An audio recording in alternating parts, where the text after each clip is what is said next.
Hey, good morning and welcome to Breakthrough Walls. I'm Ken Walls and I'm your host. And today I have an internationally known rock star. Matt Norman will be joining us here shortly. So stay with us.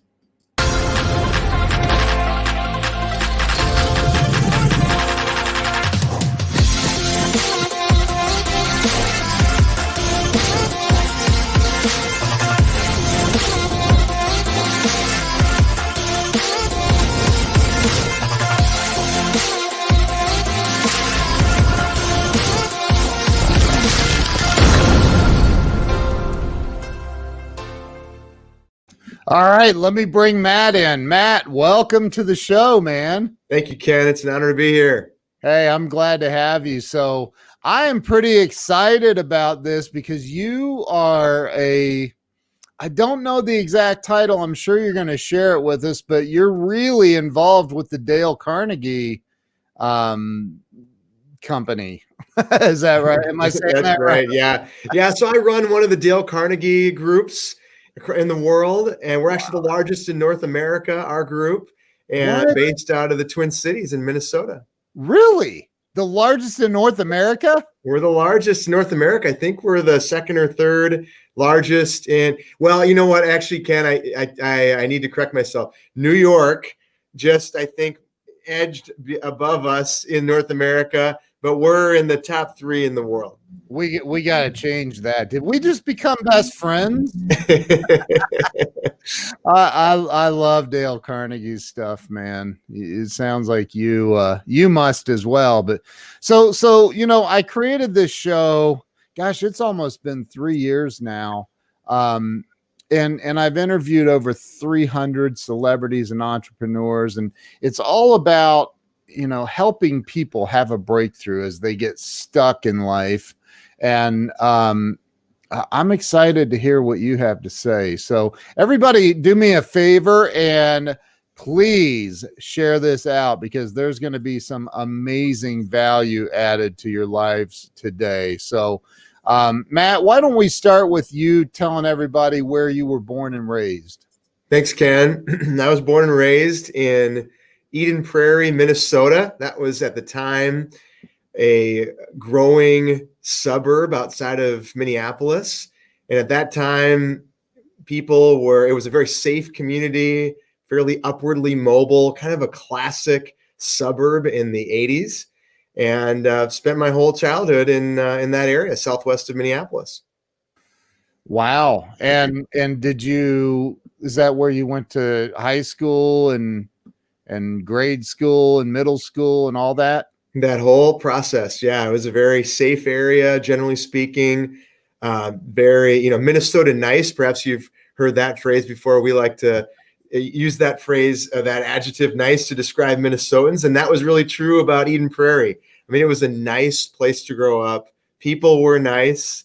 And it was just, it was kind of as I say, it was a comfortable environment at that time. That's awesome, man. So let's see. Robert says, How to Win Friends and Influence People. First self-development book read at 13. Awesome. 1938 edition. Oh my gosh. That is fantastic. Thank you, Robert. Sounds like a Gittimer probably has that one in his library, I would imagine. I'll bet Gittimer. Yeah, Gittimer has many editions of How to Win Friends and Influence People, including, I think, one of the first editions. He's a collector. He is a collector. It's ridiculous. So did you end up going to college then? I did. Yeah. I actually went east, went to Boston College. Wow. Yeah. Boston. Wow.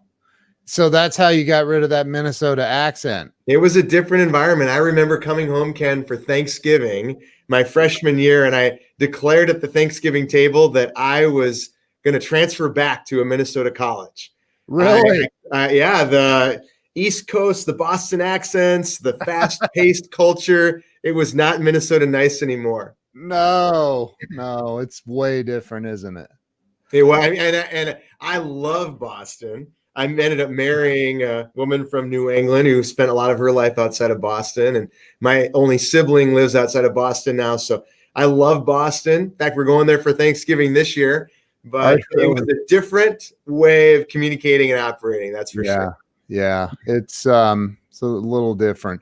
So well, I mean, I think considered Midwest, right? I'm in the Midwest. We're different. We just like people.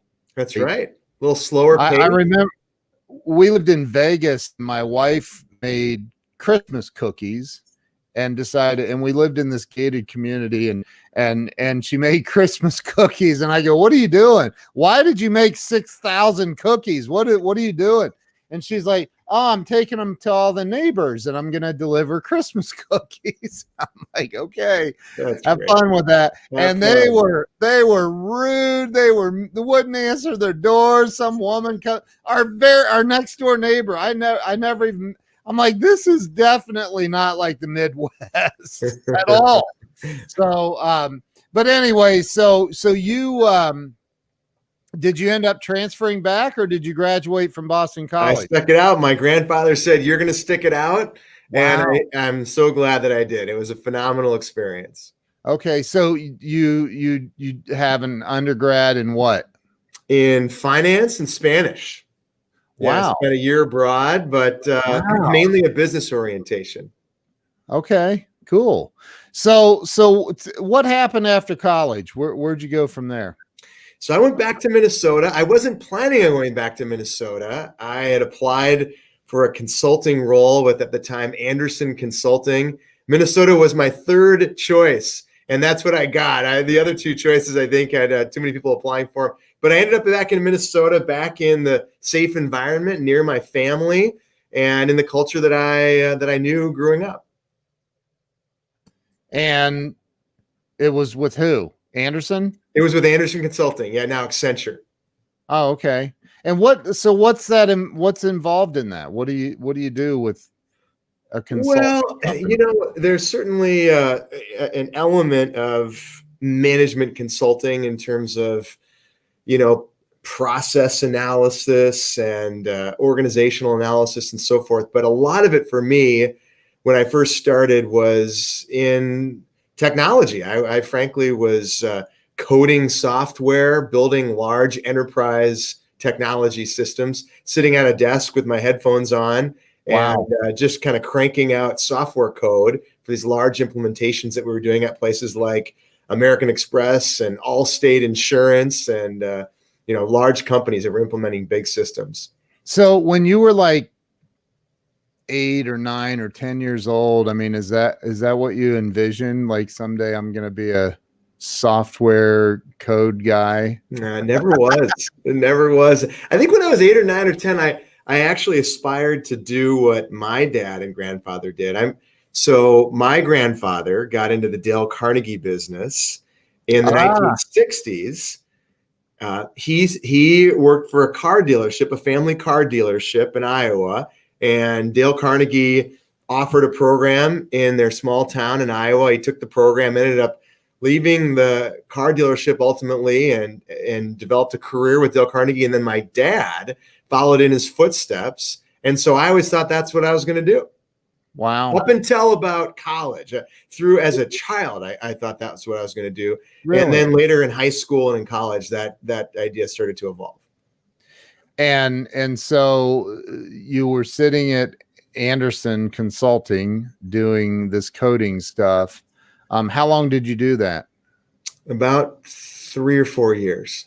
And was there a moment where you went, this isn't what I had hoped for? What's interesting, Ken, I sort of took it hook, line, and sinker at the time. I mean, I kind of embraced, there was certainly there was a handful of, there was client contact. There were a handful of meetings that we'd have to go to. And, there was a lot of internal collaboration, but I ended up just sort of enjoying at that time the introversion of just putting my headphones on and just doing something that was very black and white. You always knew, coding software, you always kind of knew if it worked or not. You could test it and see if it worked. Right. And so it was very black and white.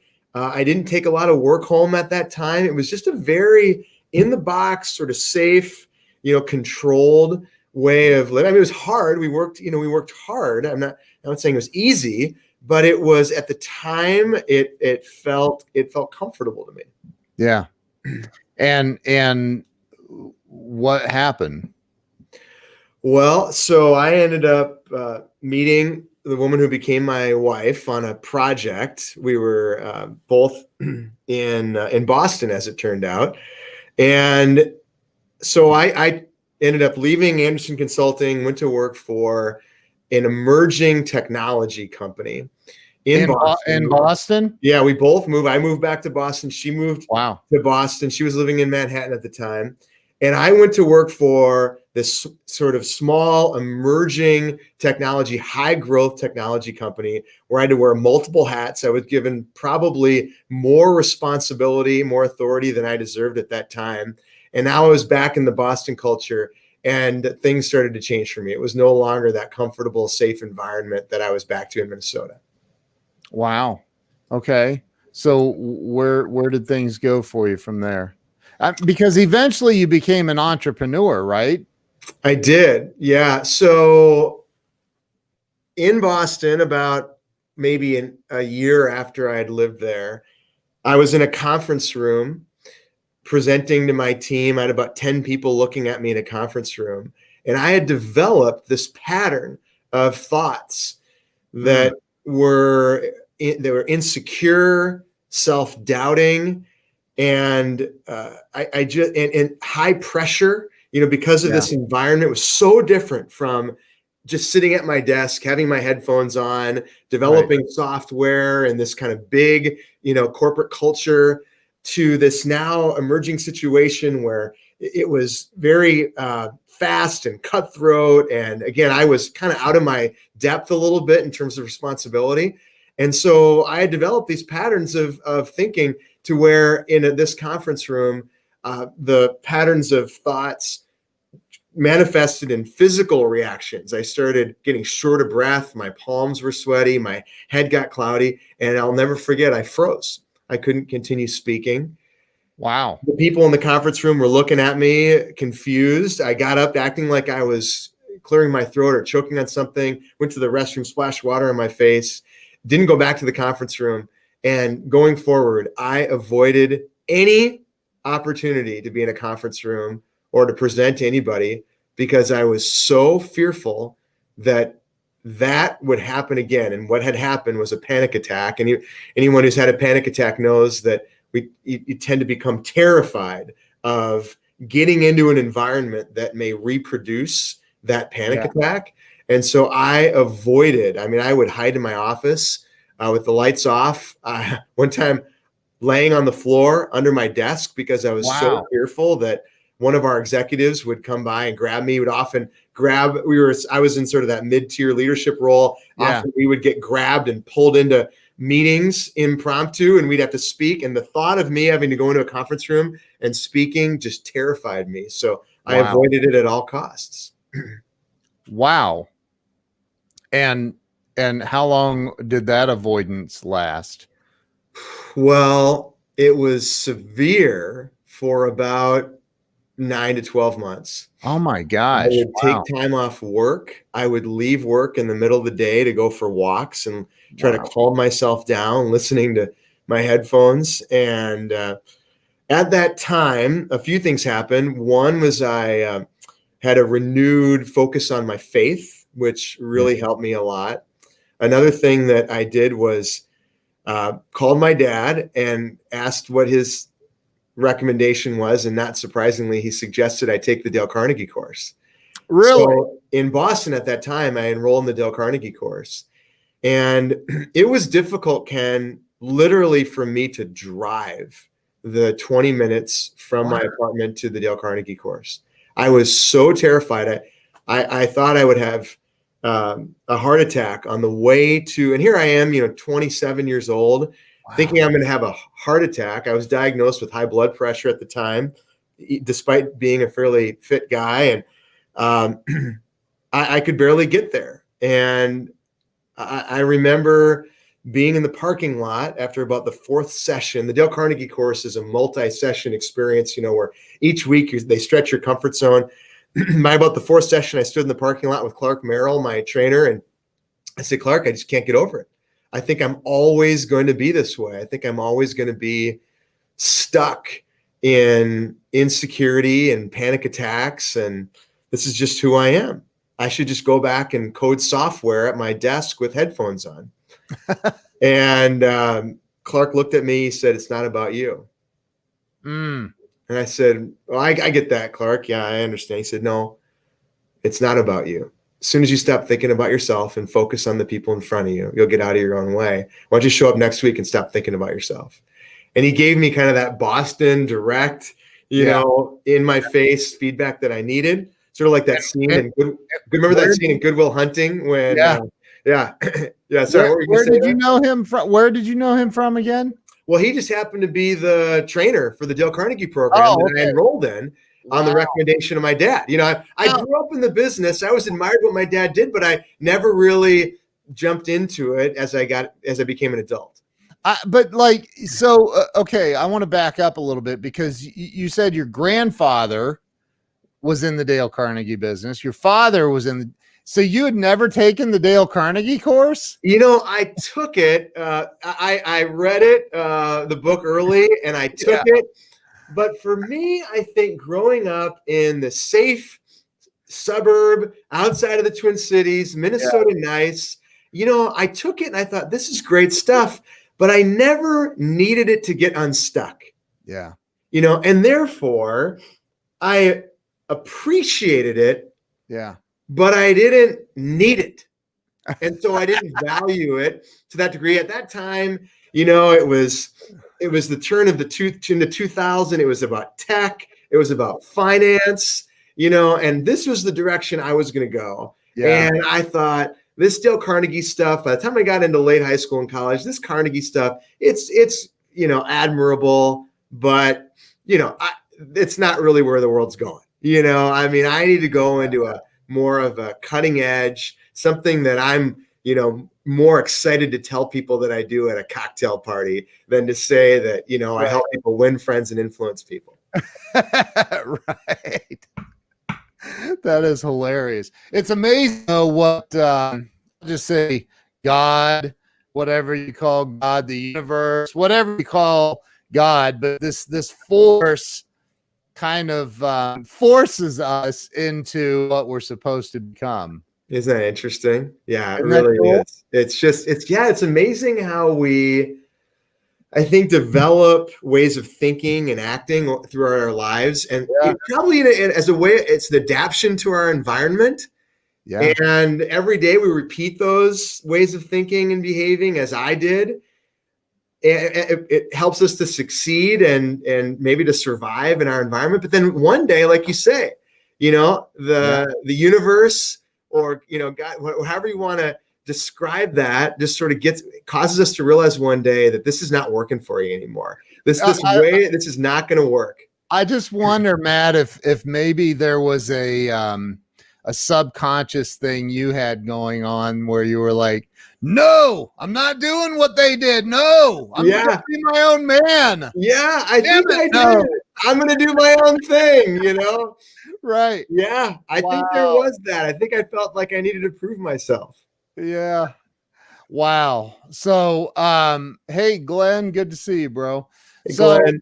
So, hey, that's awesome. So, okay. So the Dale Carnegie guy says, build a bridge and get over yourself and stop thinking about yourself. And so what happened then? When you showed back up? Well, I made it through the program, the multi-session program, and it was transformative. I mean, at least I was able at that point to get back in a conference room.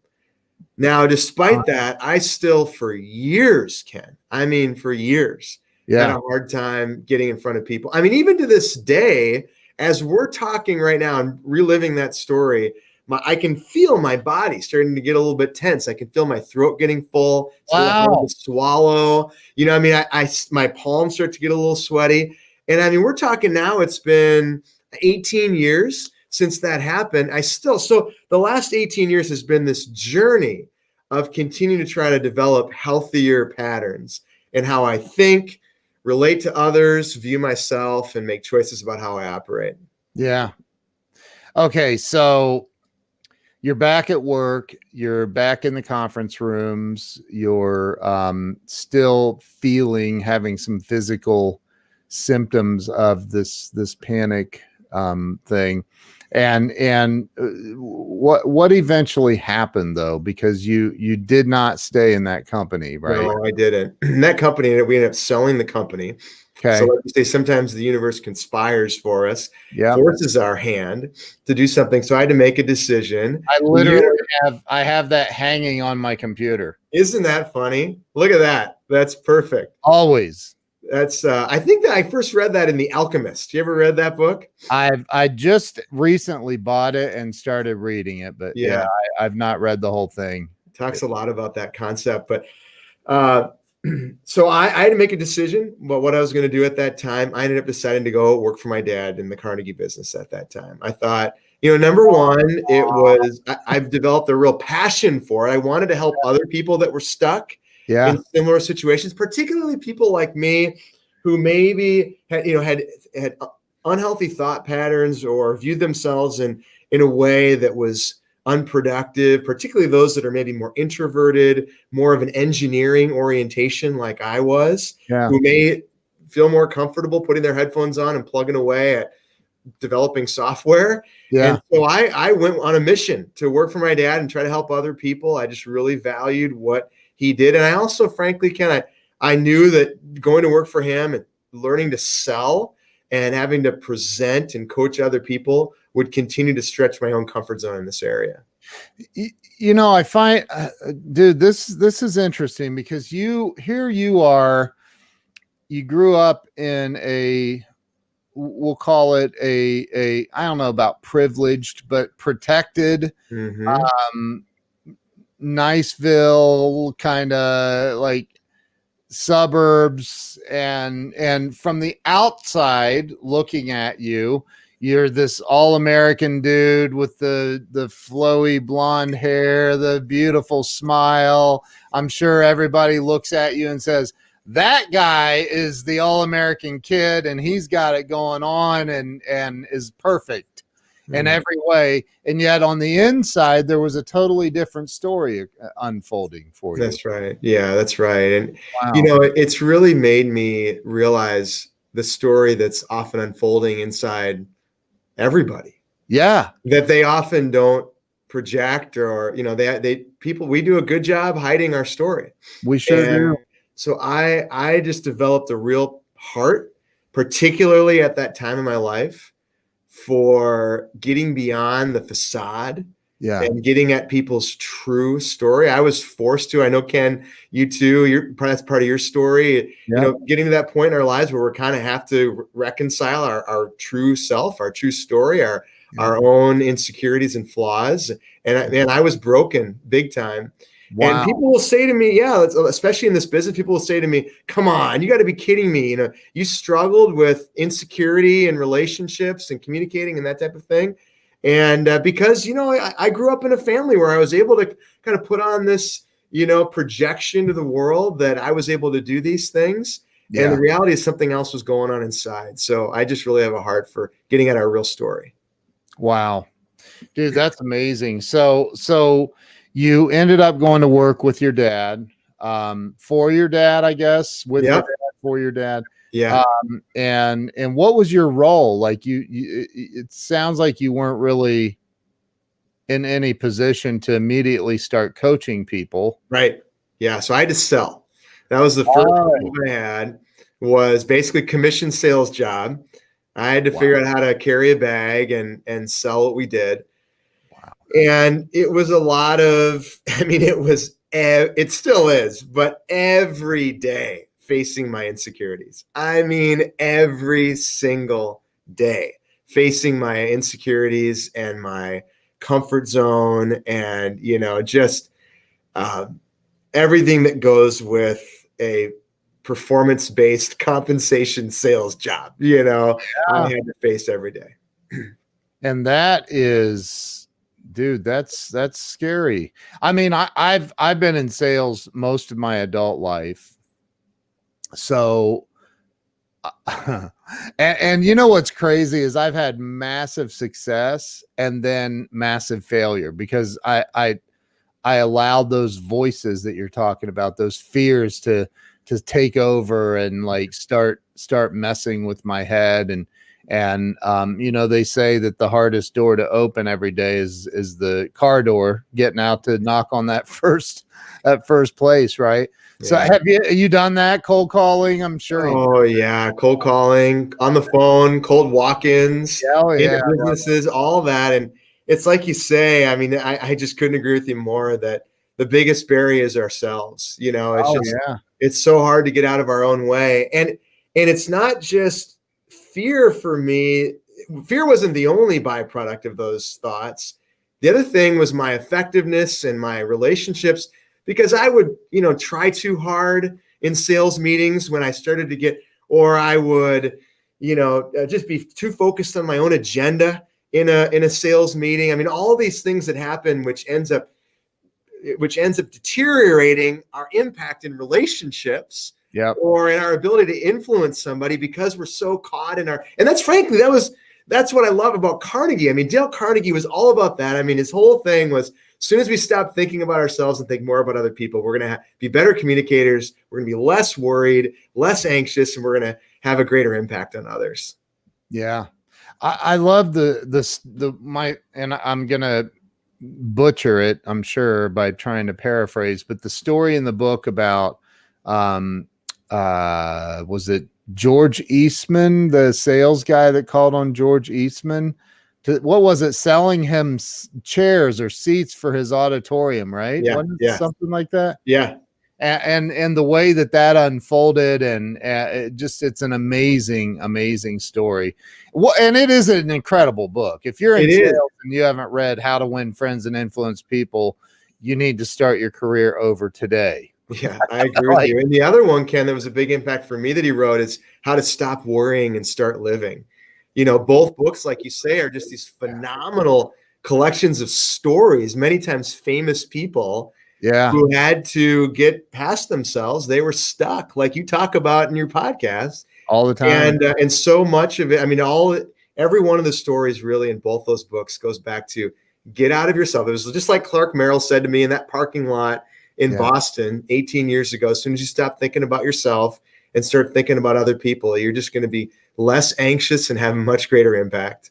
And Matt, I think you'll agree with this. I mean, in theory, that seems like a really simple principle to live by. Yeah. And it seems like a glorious way to live, right? Right. But the reality is it's very difficult if you're late on your bills, you got bills due, you can't put food on your table, it feels like the entire world's exploding around you, and you want me to focus on helping somebody else? Are you out of your flipping mind? That's right. Yeah, it is. It's like you say, it's common sense. Right. But when the world starts crashing around us, it's not common practice. Oh. And I think it's because, I've really gotten into it the last several years studying neuroscience and realizing that, our brains are wired to self-protect. Yeah. It's this amygdala that we know is in the back of our brain that sits right above our spinal cord, has direct control over our nervous system. And the job of that amygdala throughout human history has been to keep us alive. Survive, right? Yeah. And so if everything in me the primitive part of my brain is wired to survive, then I am just going to constantly develop thoughts that are going to keep me alive, and prioritize my agenda in my relationships and my work because my brain thinks that's the way to survive. It's insane. And dude, you're right. I mean, it's the better way to survive and prosper even more in life, whether it's financially, spiritually, emotionally, with relationships, familial, is to help others, give back first. Yeah. It's amazing, isn't it? Yeah. I remember when I was going through that period of panic attacks, the real intense part of it in Boston. One of the other things that I did was I started to volunteer at a local school in the inner city. And I remember showing up. There was no volunteer program. I just showed up at the door and I said, can I just help out in this school? Teacher said, sure, that's fine. Why don't you just walk around and, pay attention to the kids, ask them if they need help. And so I just needed somewhere to show up other than my own agenda. And, I don't tell that story to, make myself look like a saint or anything, because I'm certainly not. And at the time, there was more than enough of my life that was self-focused. But I remember going into that school building every week and forgetting about myself was some of the most alive that I felt. It was the most joyful that I felt. It was the most authentic and least anxious that I felt. And so I think it's just the more we can try to replicate that throughout our daily lives, even in the mundane experiences of our lives, I think the more joyful we are and the more impact we have. So talk about what is obviously you made it with your dad. You obviously learned how to sell. And where did things go from there for you in your new Dale Carnegie venture? I mean, that's a huge look, man. Like when your responsibility is I eat what I kill, for a lack of better words. But when you're living on commission and you're used to sitting at a computer with headphones on, listening to Metallica or whatever, I'm just kidding, but whatever. Right. And now all of a sudden you got to go out and listen to prospects. What was that like for you? It's interesting. I've heard it's Susan Cain, I think, wrote in the book Quiet that often introverts are the most effective salespeople. One of the things, Ken, that I did, because I am a bit more oriented towards introversion, is I just started showing up for these sales meetings and just listening. And I would remember what people said. And then I would synthesize it in my brain like it was a computer program. And I would come back to them and I'd say, this is what I heard you say. And people were impressed with my ability to listen. I think that was unique for them to see a salesperson show up and actually listen, and not just listen to the immediate answers, but as you said earlier, try to listen to that underlying story that we often don't want to share, and then to be able to synthesize it and reproduce it back to them. So I ended up becoming very effective. I was very successful in sales, and I ended up buying the business. So in Carnegie, we're independently operated. And my dad had the license to operate. He owned the Dale Carnegie business in the upper Midwest, as did his dad before him. I ended up buying that from my dad and really went all in for it. And it was kind of a heady time, frankly, Ken. I mean, it was really going well for me. And the next point where I realized I was stuck was at home, because I was so effective at work and I was getting accolades and approval. And a lot of, the Carnegie sales organization is designed to recognize top performers and this type of thing. And I grew up on this milk of, approval and positivity. And here I was, just like the child that I was raised to be. I was getting this approval and this positivity. And then we experienced a series of miscarriages, and it was our sixth miscarriage. Wow. We had 6 miscarriages, and by that time, I had realized that I had really failed to show up at home for my wife. And all of this focus on work, focus on growing, the accolades, the approval, and the positivity made it very, very difficult, if not impossible, for me to enter into the hardship and the grief of loss and brokenness at home. And so I realized that was the next frontier for me to have to grow. I was now stuck in the next level of growth, and that was going deeper into those darker, harder places of life. Wow. With your wife. Yep. Wow. So, and how long ago was it that you had that realization? So you've been in the Dale Carnegie business how long, I guess? Been in the business for 17 years. Okay. I mean, really, technically your entire life, but Right. like so how at what point did you have to tackle this new situation that you realized?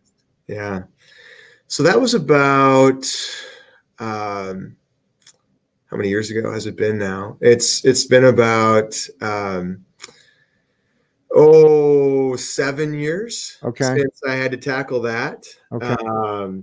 And we had a lot of fertility challenges, and it turned into marriage challenges, Yeah. and just in general, I think a realization that I was still stuck in this pattern of approval and positivity that I was raised on. I mean, again, Ken, I loved growing up in the Carnegie business. I mean, the quality of our relationships was very strong in many ways. There was very little criticism in our family, very good listeners in my family.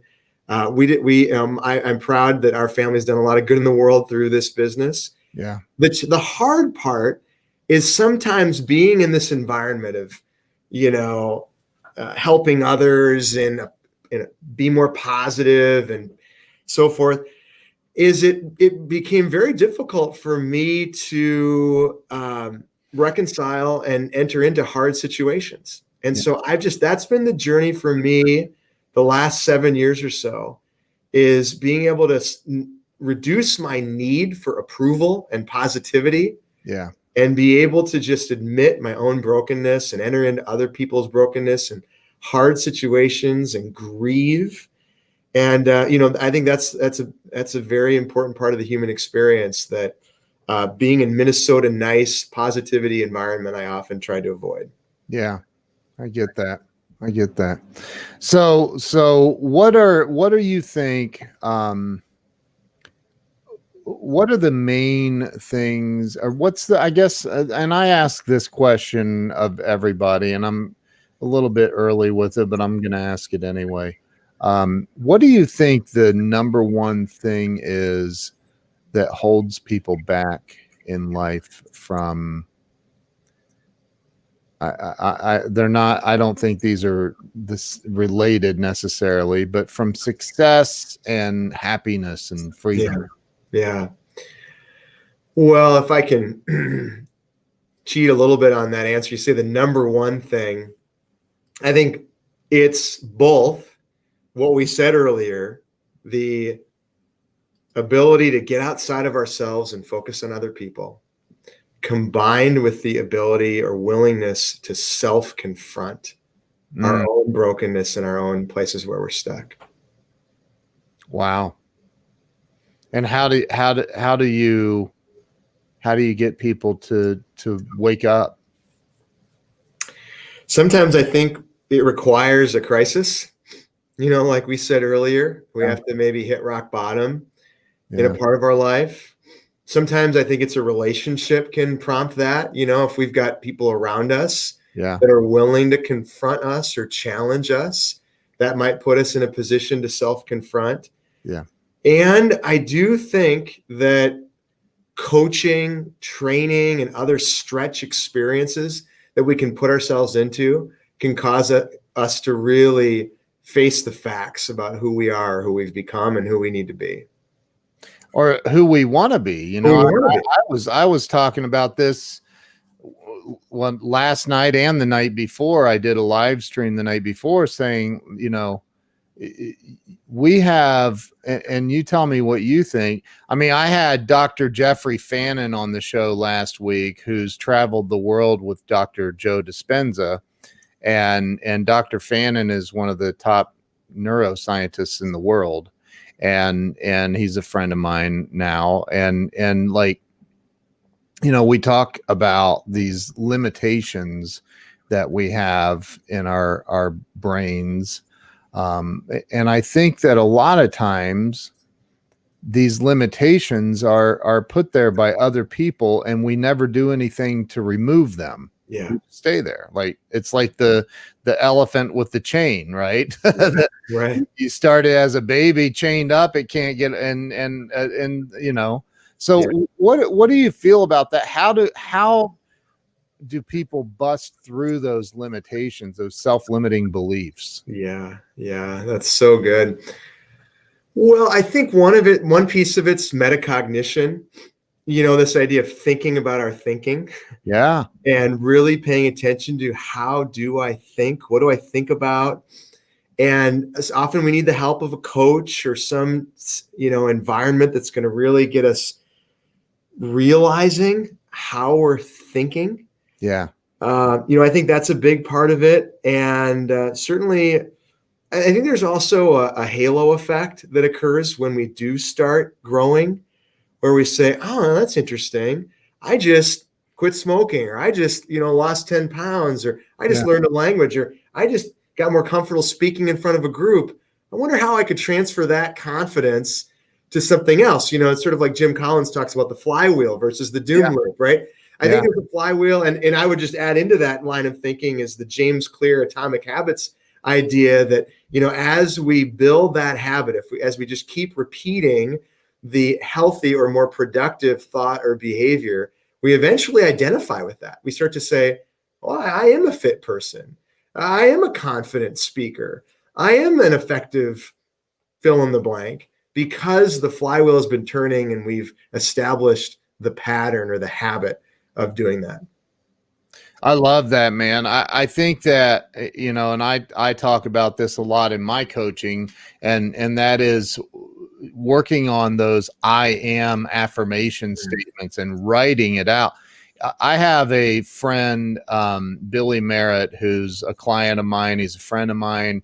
The guy, and he's been on the show, and it's only a few years ago. I talked to him last, I don't know, Wednesday evening or something. And it was just a few years ago, this dude couldn't pay his bills. He was renting a house. He couldn't pay for it. And he was struggling financially. And then he saw Bob Proctor, and Bob was talking about these affirmation statements. And so Billy said, Ken, he goes, this is the secret to it all. I'm telling you, man. Because Billy now does tens of millions of dollars a year in business. Unbelievable. And he said, I learned this one statement, and he goes, I said it so many times. He goes, I'd be on a 4-hour drive to go to meet with a car dealer. He's in the car business. He said, and I would say, I am so happy and grateful now that money comes to me in increasing quantities from multiple sources on a continuous basis. And he said, I would say that thousands and thousands. He goes, I'll bet you I've said that 20, 30,000 plus times. Isn't that amazing? And when you're doing that over and over and over and over and over and over and over, you're creating these new neural pathways. And it's impossible once you've created this new way of thinking, right? Yeah. That's all that changed for you, was a new way of thinking, a new way of viewing it. That's right. And viewing myself, right? Yeah. I love that story, and the fact that you even remember, that mantra that Billy Merritt would say. I do it every single day, over and over and over. Yeah. Yeah. It's this I am statement. Who we are translates to what we do, which translates to the results that we get. Yeah. And to your point, there's so much neuroscience evidence to prove this out. And there's even personal experience to realize that once we start seeing ourselves differently, I love the study that James Clear quotes in Atomic Habits, where they have the group, two groups of people that are trying to quit smoking. And one group, when they're offered a cigarette, says, I'm sorry, no, thank you, I'm a non-smoker. And the other group says, no, thank you, I'm trying to quit. Yes. And they show that the group of who declared that I am a non-smoker was exponentially more successful at at refusing the cigarette than the group that said, I'm trying to quit smoking.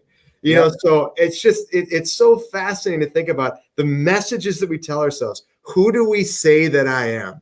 And what verdicts are we getting? Frankly, from ourselves and from the people around us, Yep. our faith, our friends, our family. What are the verdicts that are being whispered into our ear about who we are? Dude, that's so true. So it's so powerful. If I could, my one purpose in life is to get the human race to understand that whatever the conversations you're having with yourself about who you are and what you're capable of, that's what's holding you back in life. There's nothing else. Nothing else. Yeah. Nothing. Yeah. I promise you, there's nothing else. So yeah. So let me ask you. I know that you ended up writing a book. Yeah.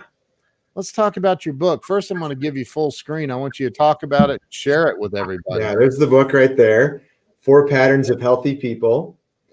Available on Amazon. What's that? What's the subtitle? How to grow past your rooted behaviors, discover a deeper connection with others, and reach your full potential in life and business. Nice. So talk about the catalyst. What made you write the book? Well, it's my personal story and the stories of so many others that I've helped to coach and train through my work. It's the realization, like we said earlier, that at some point in our life, we develop these ways of thinking and behaving, or ways of identifying ourselves as an adaptation to our environment. And every day we repeat those thoughts and behaviors to succeed or survive. And then one day we realize we're stuck. We realize it's not working for us anymore, as we've said throughout this conversation. And so because of that, we have an opportunity to either self-confront and grow, or remain stuck, just as this podcast is dedicated to. And so because of that, people and organizations have an opportunity to either foster their own ongoing growth and development, or remain stuck. And so that's why I wrote this book, is really to help people. Patterns are inevitable, but growth is optional in how we think, relate to others, view ourselves, and make choices about how we operate. So this book, it's really more of a workbook than anything else. It's got all these assessments and exercises to do that really help someone to self-confront and have greater self-awareness, and then start to move in a more productive and healthy direction. I'm literally posting the link to your book right now. I've posted the link so everybody can go click on that and go grab a copy of it over on Amazon. Thank you. When did the book come out? About 2.5. It came out in September of 2020, which is interesting timing with everything going on in the fall into winter of 2020. Yeah. So many people wanting to just get out of 2020 because of obvious pandemic and economic and other factors. And so I think, increasingly I'm in a lot of conversations with friends, family, and clients about the anxiety, the isolation, and frankly, too, the self-protection that we're often developing in this environment. Yeah. And so this book, I've heard from a lot of people, has been really well timed. For people who buy the book, there's a link to a series of discussion questions that a small group or a book club could take themselves through over about 8 weeks. And I've had many people tell me that it's changed the conversation with their leadership team or their group of friends as a result of going through those questions together during this time, especially. Is this some of this rooted in Dale Carnegie training? There's definitely a foundation of Dale Carnegie, without a doubt. I talk about some of the ideas from Dale Carnegie in the book, as well as my personal experience with Dale Carnegie. And so much, as we said, of Dale Carnegie is about getting our minds off of ourselves and focusing on other people, which is at the root of all 4 of the patterns. Wow. That's really awesome. Can you name the 4 patterns? Yeah. How we think. So that's our metacognition. Yep. And a part of that is these thoughts that are unproductive or draining that often enter our mind are how we identify, how we see ourselves, and how we view the world, frankly. That's our thought pattern. Our second is our relationship pattern. That's the pattern that we have with other people in terms of our ability to embrace or enter into difficult conversations, difficult situations in relationships versus avoiding those. And then also the part of our relationships that really seeks approval and frankly enmeshment with other people rather than healthy separation. So that's the second area. The third is our ego. When we talk about ego, we don't mean so much being arrogant or cocky, which is sometimes how we associate ego. That's certainly part of it. Humility is a piece of it. But ego's really the image that we seek to project to the world, that what we psychologists refer to as our false self. Right. That part of the world that we want to show everybody else, or that we think the world expects of us. And it's really about being our more true or authentic self. And then the fourth pattern is our choices about how we operate, and specifically how we manage our energy and our focus so that we can think, relate to others, and manage our ego more productively. You know, when I'm drained of energy or sleep deprived because of social media or my phone or chemicals that I put in my body or my sleep habits, it's much more difficult for me to have productive thinking, relationships, and ego. And so we have that fourth pattern there. It's so important. It's really the fuel or the foundation to having healthy patterns in the other areas. Do you find that and I preach on this a lot, probably. You know, I think that people have this maybe program that's running that says there's an external force, i.e. God, that is a puppet master, and it's God's fault that your life is great, or it's God's fault that your life sucks. And I happen to think that it's your fault either way, that God gave you free will. I believe that there's a force, we'll call it God, that will definitely bless the work that you're doing. But do you find that people stay stuck because of that? Because they want to blame something externally? Yeah, that's really well said. It reminds me, I think it was Eleanor Roosevelt who said, nothing is either good or bad, but thinking makes it so. Yeah. You know, and that we certainly we can't control our circumstances, right? I mean, there's any number of circumstances we could find ourselves in, yet some people choose to have an internal locus of control, and others people choose to have an external locus of control, right? This idea that things happen from me or things happen to me. And, you know, I think those people that have an external locus of control, this idea that things happen to me, I'm a victim of my circumstances. I can't help it. I'm either going to be successful or I'm not. I either am wired this way or I'm not. You know, it's like Carol Dweck talks about in her book Mindset, this idea of I'm fixed. I just need to prove to myself that I can or can't do these things, versus an internal locus of control, which is to say that no, I can think differently. I can change my response to my circumstances, and ultimately I can manage or influence my circumstances. I can't control my circumstances, but I can influence my circumstance. That's a growth mindset. Rather than proving myself, I'm trying to improve myself. And that goes back to your question of what's the number one thing that holds people back. I think it's a lack of acceptance and agreement that I can manage my life. I am not a victim. Amen, man. Amen. I agree. Totally agree with that. So, you know, I didn't have the upbringing that you had. Mine was quite different. And, you know, I've been in the unfortunate position of watching my vehicle get repossessed in front of a bunch of employees that worked for me. That was an interesting day. But you know, for the person right now that is watching this or listening to this, that maybe they've had a car repoed recently, their electric's getting shut off tomorrow, the whole world feels like it's crumbling around them, and they just don't know what to do. I mean, Matt, the reality is suicide rates are through the roof right now, and they have been since this whole pandemic, you know, started.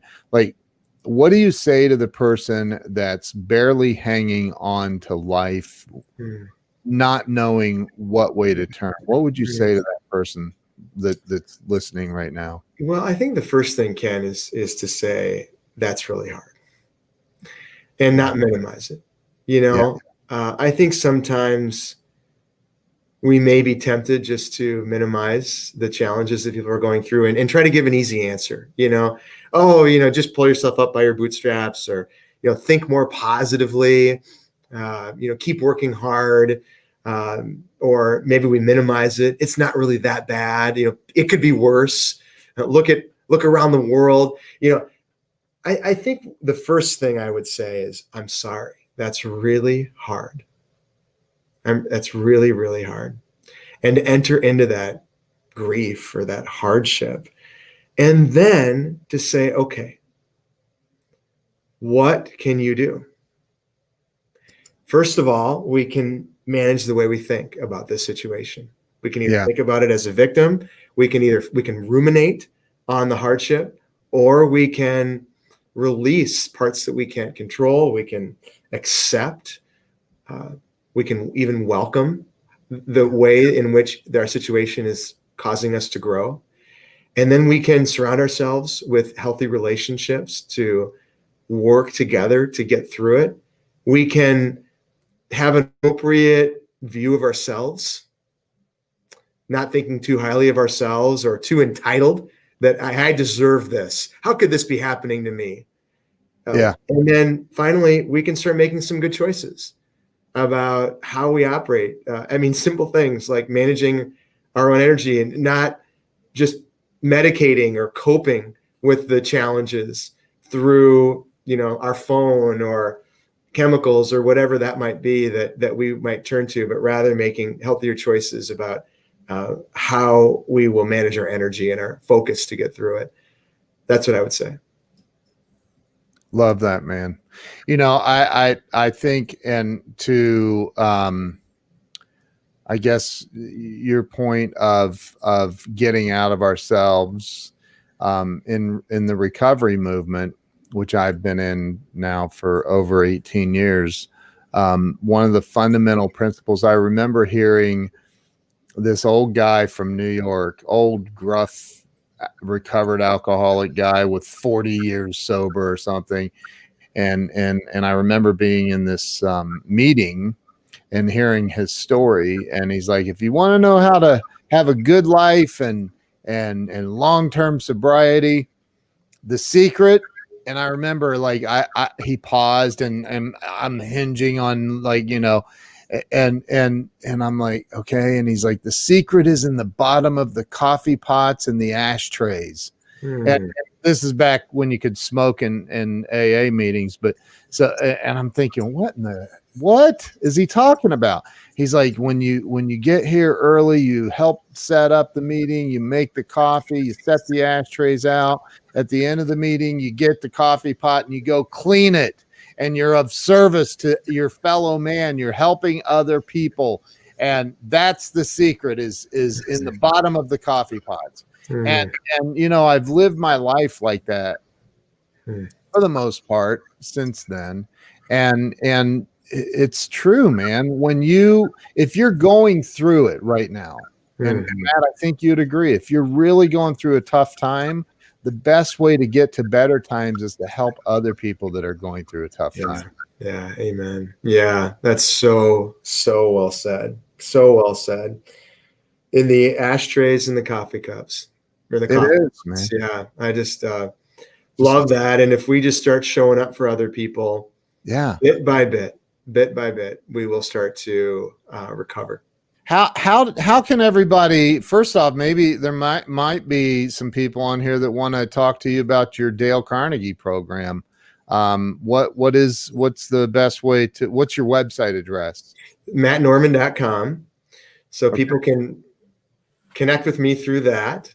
Okay. You can also go to 4patterns.com, the word 4 patterns.com if people want to read more about the book, or just go directly to Amazon or any other major bookseller. And also happy to connect on LinkedIn. If I write an article that I post to mattnorman.com and to LinkedIn every week or two on related topics. And so if people want to follow those, would enjoy that connection. Awesome. Matt, thank you so much for coming on and sharing your story, your vulnerability, man. That's tough being that transparent about your, shortcomings and my hat's off to you for that. So thank you. You too, Ken. Thanks for creating a safe environment to do that and for doing it with so many people. Yeah, man. Thank you. And for anybody that wants to follow Matt, go over to mattnorman.com. It's scrolling across the bottom there. And connect with Matt on LinkedIn. What about Facebook and Instagram and Twitter? Are you out there? I'm on Twitter. I'm probably most active on LinkedIn. Okay. And I am on Facebook as well. Okay. I'm a fledgling Instagram person. So, but I certainly value all the platforms, and probably the best way is to go to mattnorman.com or on LinkedIn, and look forward to trying to build some new connections through the honor of being on your show, Ken. Hey, thank you. Don't hang up on me, but I'm going to end this and I'd like to chat with you afterwards. So Thank you guys. I appreciate everybody that's watched. Thank you to everyone who shared. If you did not share this out, you still have an opportunity to redeem yourself.